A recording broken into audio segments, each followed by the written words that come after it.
My son will be 1 in just a few days. So my husband and I have decided it's time to sleep train.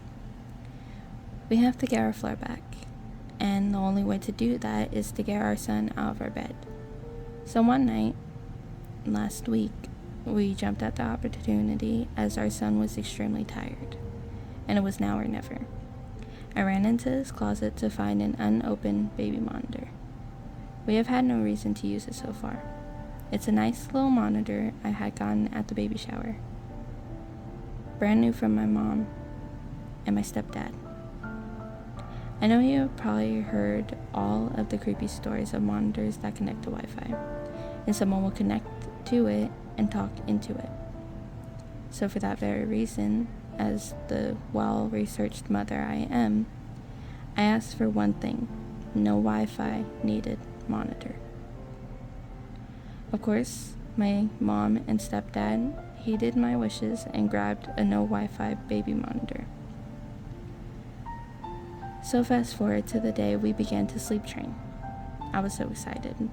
I knew I probably wasn't going to be able to get much sleep in these upcoming nights.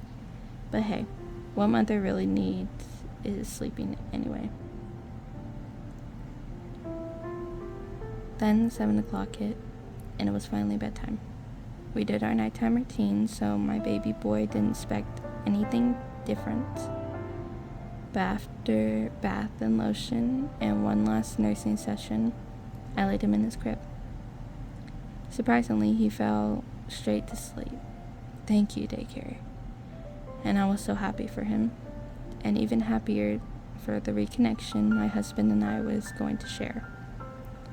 Around 12 a.m., I woke up naturally patting the spot next to me, but of course there was nothing there. My baby was in his crib, and I should have been ecstatic, but I started to cry. I was going to miss this season of life and miss his sweet little snuggles in the middle of the night. But I knew that was something that needed to be done. I pulled my phone off the nightstand and started to scroll on Reddit. Then I heard the weirdest thing coming from the end of the monitor. "Hi, Mommy." I jumped, but didn't want to wake my husband. My baby is 11 months. He didn't say much of anything other than the goo goo gaga, mama, dada, and the occasional hat. He loves hats. I read my eyes many times. I had gone delusional in the middle of the night, so I chalked it up to that. I did double check the monitor though, and saw my little angel peacefully sleeping. At around 2 a.m., my eternal alarm clock woke me again. Not knowing what to do at this point, I again grabbed my phone and hit my usual games and social medias. But as I was scrolling, something weird happened again. "Why are you ignoring me, Mommy?" This time I screamed. I know I definitely heard something as the monitor lit up green, indicating someone was definitely talking. My husband, groggily, rolled over and barely even opened his eyes, and then drifted back off. I snatched the monitor so quickly and stared for what felt like hours, but in reality it was maybe only 5 minutes. Nothing was out of place, and yet again my baby was happily in dreamland. Something in me told me to rush to my room and grab my little boy. But you know the age-old saying, never wake a sleeping baby, so I didn't. But mother's intuition is always right, and I should have listened to it. Too late now. All I can do now is sit back and ponder all the mistakes I made that night, because somehow I slowly drifted back to sleep. My alarm went off at 5:45 a.m. I went to a local daycare and I bring my son along with me. I got myself dressed and I brought the monitor into the bathroom with me just to make sure he wasn't awake. While I was doing the boring normal morning things, I brushed my teeth quickly, went to the bathroom, and then grabbed a diaper and lotion to get my boy ready for the day.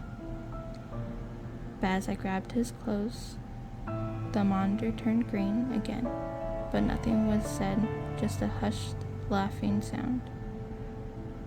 I thought for sure that my little man was waking up. After all, he is a bubbly boy and loves to laugh. Then the monitor turned green again, and I heard something that will haunt me forever. You shouldn't have ignored me, Mommy. I ran to my baby's room in a panic. I did what I should have done the first time. I heard a peep out of the thing. But to my horror, my son was nowhere to be found. He just recently started pulling up on things, so I thought maybe he had managed to escape his crib. I searched everywhere, his favorite hiding spot, his closet, my bathroom, but he was gone. I yelled louder than I ever thought I could, and even my husband came running. Again we searched, but it was as if my sweet boy had just vanished. We of course called the police, but no leads yet. For anyone reading, should I call a priest? Is this something paranormal? Or was my son abducted? I guess I wasn't as well researched as I thought.